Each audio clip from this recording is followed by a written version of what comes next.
ओम नमः शिवाय। 14वां अध्याय। वज्रांग का जन्म एवं पुत्र प्राप्ति का वर मांगना। नारद जी कहते हैं, ब्रह्मा जी, तारकासुर कौन था जिसने देवताओं को भी पीड़ित किया और उन्हें स्वर्ग से निष्कासित कर दिया और स्वर्ग पर अपना एकाधिकार स्थापित कर लिया। कृपया मुझे इसके विषय में बताइए। ब्रह्मा जी बोले, हे मुनि, हे मुनि नारद, मरीचि के पुत्र कश्यप मुनि थे। उनकी 13 स्त्रियां थी, जिसमें से सबसे बड़ी थी दिति। उससे हिरण्यकश्यप और हिरण्याक्ष का जन्म हुआ और हिरण्यकश्यप और हिरण्याक्ष को श्री हरि विष्णु ने 12 तथा नरसिंह का रूप धारण करके मार दिया था। और तब अपने पुत्रों के मर जाने से दुखी होकर दिति ने कश्यप से प्रार्थना की तथा उनकी बहुत सेवा की।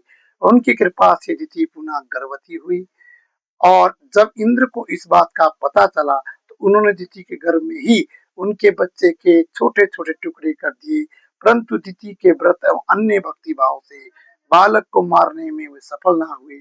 समय पूरा होने पर उसके गर्भ से 49 बालक उत्पन्न हुए। ये सभी भगवान शिव के गण हुए तथा शीघ्र ही स्वर्ग में चले गए। तत्पश्चात दिति पुनः अपने पति कश्यप मुनि के पास गई और उनसे पुनः मां बनने के विषय में कहने लगी।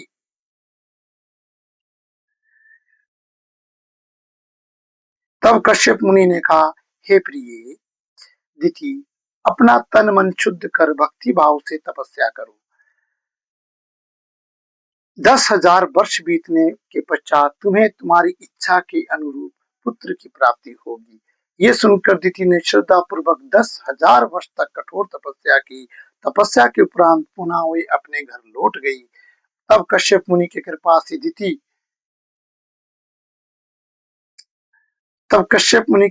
दिति गर्भवती हुई। इस बार उन्होंने अत्यंत पराक्रमी बलवान पुत्र को जन्म दिया। इस पुत्र का नाम रखा गया वज्रांग। वज्रांग दिति की इच्छा के अनुरूप ही कार्य करता था। दिति इंद्र द्वारा किए गए छल कपट से बहुत दुखी थी और उनसे बदला लेने के लिए अपने पुत्र वज्रांग को देवताओं से युद्ध करने की आज्ञा दी। वज्रांग और सभी देवताओं का बहुत भयानक युद्ध हुआ।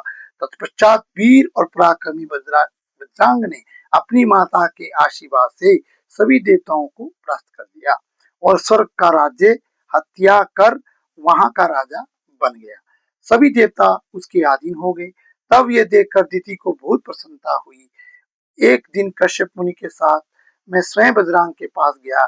मैंने वज्रांग से अनुरोध किया कि वे देवताओं की इंद्र की गलती की सजा ना दें तथा इंद्र सहित सभी देवताओं को क्षमा कर दें। मेरे इस प्रकार कहने से पर वज्रांग बोला, हे ब्राह्मण, मुझे राज्य का कोई लोभ नहीं है। मैंने इंद्र की दुष्टता के कारण ही ऐसा किया है।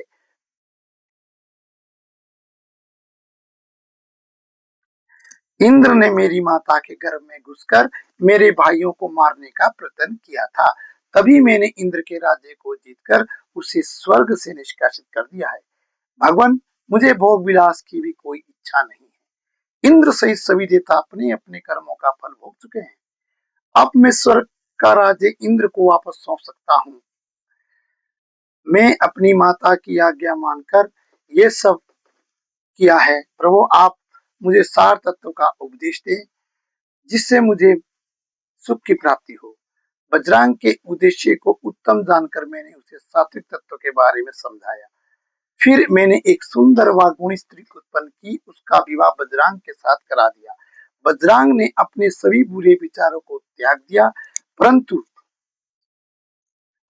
अपनी पत्नी के हृदय में बुरे विचारों का ही मानव साम्राज्य था। उसकी पत्नी ने उसकी बहुत सेवा की। तब प्रसन्न होकर वज्रांग ने कहा, हे प्राण प्रिया, तुम क्या चाहती हो, मुझे बताओ। मैं तुम्हारी इच्छा अवश्य पूरी करूंगा। यह सुनकर परम सुंदरी बोली, पतिदेव, यदि आप मेरी सेवा से प्रसन्न हैं तो कृपया मुझे इस त्रिलोकी को जीतने वाला महापराक्रमी और बलवान पुत्र प्रदान प्रदान कीजिए। तो ऐसी बलवान हो कि समस्त देवता उससे भयभीत रहें। अपनी पत्नी के ऐसे वचन सुनकर वज्रांग सोच में डूब गया, क्योंकि वह स्वयं देवताओं से किसी प्रकार का कोई बैर नहीं रखना चाहता था, परंतु उसकी पत्नी देवताओं के साथ शत्रुता बढ़ाना चाहती थी।